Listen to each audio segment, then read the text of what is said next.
kita lihat di televisi ternyata terjadi juga di Indonesia. Sejak zaman penjajahan, tersebar beberapa lokasi pembantaian massal yang dilakukan oleh para penjajah maupun para pemberontak di negara ini. Bagaimana keadaan lokasi itu kini? Inilah 7 lokasi pembantaian massal di Indonesia versi on the spot.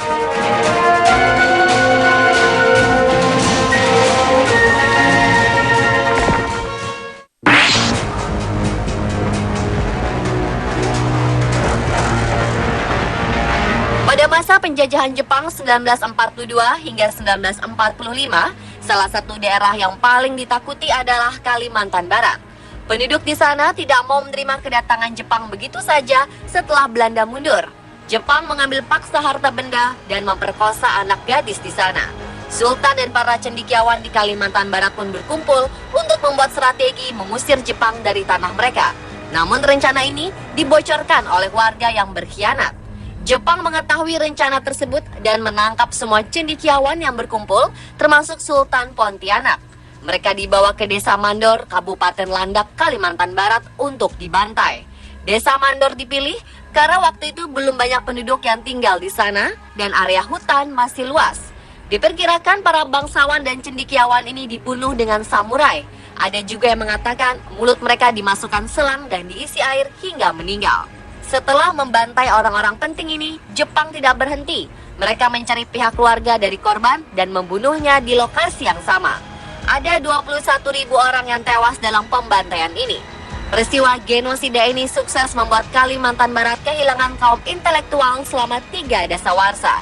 Ketika Jepang menyerah dan meninggalkan Indonesia, Sultan Hamid II yang selamat dari pembantaian ini menemukan tulang belulang korban pembantaian.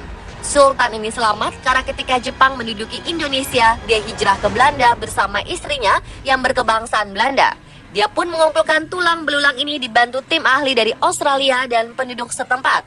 Selama 3 bulan, tulang belulang yang berserakan tersebut akhirnya dimakamkan di 10 makam massal yang sengaja dibangun oleh Sultan. Namun setelah itu, makam ini kemudian sedikit diabaikan. Setelah puluhan tahun, akhirnya pemerintah daerah melakukan perbaikan bagi makam ini. Tanggal 22 Juni 1977, Gubernur Kalimantan Barat meresmikan tempat ini sebagai makam Juang Mandor. Tanggal 22 Juni merupakan tanggal di mana peristiwa berdarah itu terjadi dan hingga sekarang ditetapkan sebagai hari berkabung di Kalimantan Barat.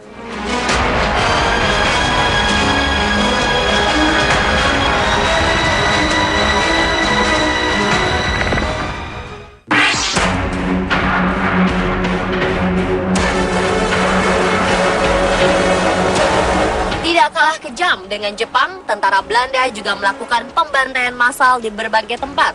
Salah satu kisah pembantaian massal terjadi di sebuah rangkaian kereta pengangkutan tahanan Indonesia. Meski sudah dinyatakan merdeka, Belanda tidak mau begitu saja menyerahkan kekuasaannya dan melancarkan serangan di berbagai negara. Pada 22 Februari 1947, Belanda berhasil menduduki Bondowoso dan berkuasa di sana. Para pejuang tidak mau tinggal diam dan melakukan perlawanan. Beberapa pejuang ini ditangkap oleh Belanda. Ada sekelompok pejuang yang tiba-tiba disergap oleh Belanda ketika mereka sedang bergerilya. Mereka ditahan di penjara Bondowoso. Tanggal 23 November 1947, tentara Belanda berencana memindahkan 100 orang tahanan tersebut ke penjara Bubutan di Surabaya. Mereka dimasukkan ke dalam gerbong kereta yang seharusnya untuk mengangkut barang. Ada 3 gerbong pada kereta tersebut. 24 orang masuk gerbong pertama yang bernomor GR7569, 30 orang ke gerbong kedua yang bernomor GR4416, sisanya masuk ke gerbong terakhir yang bernomor GR10152. Selama 16 jam, para tahanan ini harus berjuang mempertahankan hidup tanpa diberi makanan atau minuman dan udara yang cukup. Rakyat yang ada di luar kereta saat melintas pun dilarang mendekati gerbong. Beberapa kali tahanan tersebut berteriak minta minum dan udara, tapi tidak digubris. Akhirnya, ketika tiba di stasiun Wonokromo, kereta berhenti. Dan setelah didata, 46 orang tahanan meninggal karena kekurangan minum dan makanan, sisanya sakit parah dan lemas. Salah satu tahanan mengaku bahwa mereka terpaksa minum air seni dan keringat sendiri untuk bertahan hidup.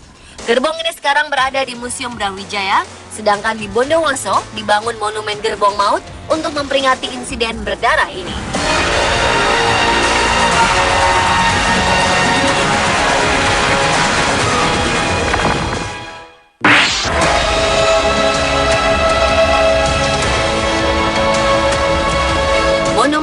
berdiri gagah ini merupakan simbol kepedihan rakyat Makassar terhadap tragedi yang dimulai pada 11 Desember 1946 di Desa Batua, Makassar.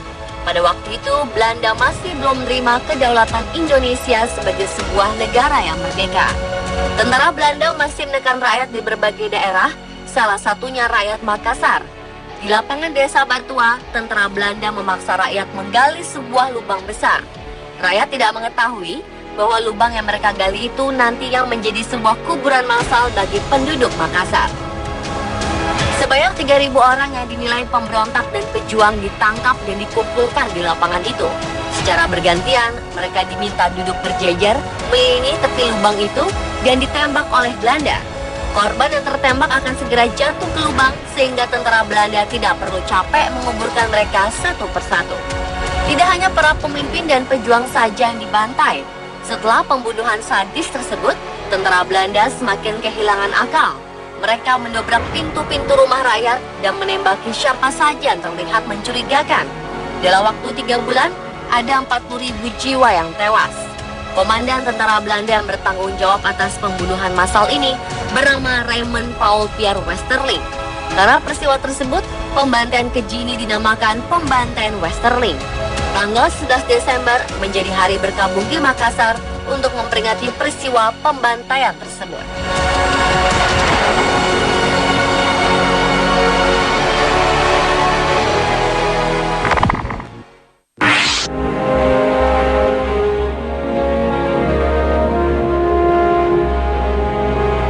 Pembantaian tentara Belanda terhadap rakyat yang tidak bersalah memang sangat keji. Salah satu kekejian itu terjadi juga di Rawagede, Karawang. Kala itu pasukan Belanda mencari seorang pejuang bernama Lukas Sutaryo yang sepak terjangnya membuat Belanda kesal. Pada 9 Desember 1947, Belanda melacak jejak Kapten Lukas mendengar berita bahwa Kapten Lukas tengah berada di Rawagede. Mereka pun menyerbu desa itu dengan 300 orang tentara. Ketika rakyat Rawagede baru selesai melakukan sholat subuh, Belanda menggedor pintu rumah penduduk dan menggeledah setiap sudutnya untuk mencari orang yang dijuluki Begundal Karawang ini. Kesal karena dicari tidak ditemukan, Belanda memerintahkan semua laki-laki yang berusia di atas 14 tahun berkumpul di tengah desa.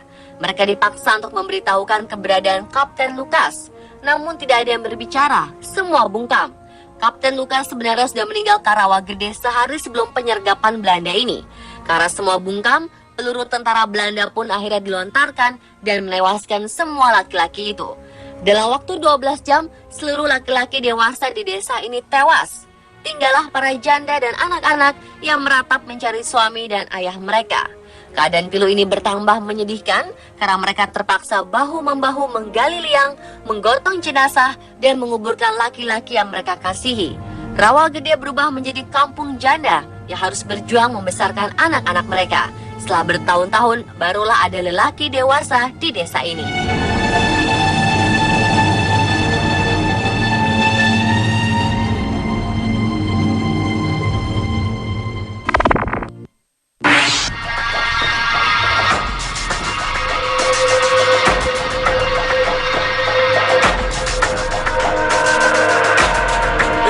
Selanjutnya merupakan saksi kekejaman bangsa kita sendiri. Monumen Kresek di Desa Kresek, Madiun adalah lokasi sekaligus saksi pembantaian PKI di tahun 1948. Titik tempat Monumen Kresek berdiri dulunya adalah sebuah rumah yang dijadikan PKI sebagai ajang pembantaian warga sekitar. Warga-warga dikurung di dalam rumah, kemudian rumah dibakar bersama warga yang ada di dalamnya. Patung dan relief yang ada di area monumen itu menggambarkan kronologis kejadian pembantaian yang dilakukan oleh PKI. Tidak hanya warga, beberapa anggota tentara juga ikut menjadi korban dalam pembantaian massal ini. Ada sebuah sumur di area ini yang menjadi makam bagi para korban pembantaian di sini. Di dekatnya diukir nama-nama tentara dan para pamong desa yang dibantai. Salah satu prajurit TNI yang gugur dalam pembantaian itu adalah Kolonel Marhadi. Namanya lalu diabadikan menjadi salah satu nama jalan di kota Madiun.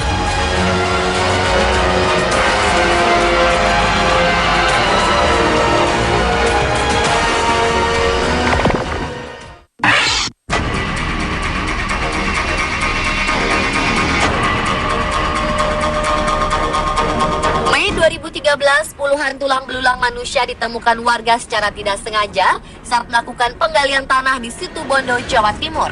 Saat ditemukan salah satu tulang bergelang besar dan bercincin yang diduga perhiasan milik korban. Warga pun meyakini tulang yang berserakan terpendam sedalam 50 cm itu merupakan tulang manusia. Karena lokasi penggalian tanah untuk pasir dan batu ini konon merupakan tempat pembantaian massal puluhan tahun silam.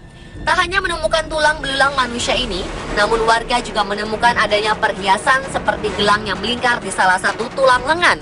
Mereka juga menemukan sebuah cincin yang terlilit di tengkorak jari. Sayang, kondisi tulang banyak yang hancur karena terkena cangkulan. Cincin dan gelang yang ditemukan diduga warga perhiasan emas milik korban sehingga langsung diamankan warga. Sementara dari temuan ini terlihat jelas beragam jenis tulang berserap, mulai tulang pinggul, tulang paha, tulang iga, hingga gigi. Tulang belulang manusia ini pertama kali ditemukan Bu Nasroh, seorang pekerja galian. Bunyi keras yang mengenai cangkulnya awalnya hanya dianggap batu biasa, namun setelah menemukan kumpulan rahang dan gigi, ia baru sadar telah mendapati tulang manusia. Warga pun yakin jika tulang yang diduga dua kerangka itu manusia. Penemuan tulang belulang seperti ini pernah terjadi sebelumnya yang berjarak sekitar 300 meter dari lokasi penemuan saat ini. Warga dulu yang takut menggali penemuan pertama pun mencoba pindah di lokasi baru ini.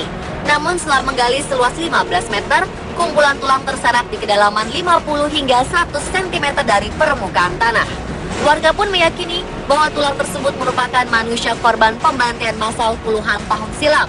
Namun hingga kini belum ada pihak berwajib yang melakukan pengecekan terhadap penemuan tulang ini. Diduga di dalam tanah yang menggunung ini masih banyak terdapat tulang-tulang yang terpendam.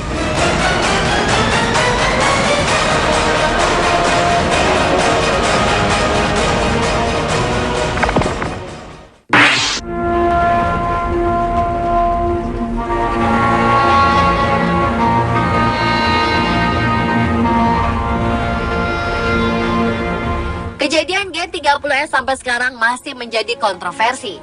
Apapun kebenarannya, korban massal terjadi di seluruh Indonesia, baik dari anggota PKI sendiri maupun di luar PKI. Setelah peristiwa pembunuhan jenderal di Jakarta, anggota PKI pun mengalami tekanan dari berbagai pihak. Terjadi penangkapan besar-besaran terhadap anggota partai beraliran komunis ini. Beberapa kuburan massal pun ditemukan. 2 lubang ditemukan di kawasan Hutan Plumbon, Mangkang, Semarang, Jawa Tengah. Berada di belantara Hutan Plumbon, Kelurahan Wonosari, Kecamatan Mangkang, Semarang, Jawa Tengah, jejak kuburan massal penumpasan Partai Komunis Indonesia muncul kembali. Dengan menyisiri kawasan hutan, sekelompok penggiat hak asasi manusia menemukan petilasan sumur yang diduga menjadi kuburan massal anggota PKI. Petilasan kuburan massal ini berbentuk tanah rata di tengah hutan dan dirindangi 2 pohon. Salah satu saksi pembantaian ini menceritakan bahwa kuburan massal ini awalnya berbentuk 3 lubang sumur dengan diameter 2 meter dan kedalaman 1,5 meter. Namun ketika itu yang digunakan untuk kuburan hanyalah 2 lubang. Sebelumnya anggota PKI dieksekusi dengan cara ditembak, mata ditutup plastik, dan tangan terikat. Dikabarkan jumlah jasad anggota PKI yang ada di sumur Hutan Plumbon berjumlah 24 orang dan salah satunya wanita.